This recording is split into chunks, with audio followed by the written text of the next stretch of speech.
Hey guys, today I would like to show you how to enable a quick launch on Xiaomi Mix Flip.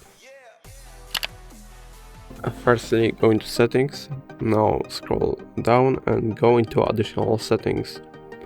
Now go into gesture shortcuts and launch camera. Now enable this option and also can enable this option. And now if you would like to just activate open camera, you can either double press the power button. And if the screen is locked, you have to double press volume down button. Let's see if it's locked. Can I just double press the power button? Yeah, it works. So you can choose between these two options, and that is going to be all. If I helped you, please leave a like and subscribe. And if you have more questions, let us know in the comments.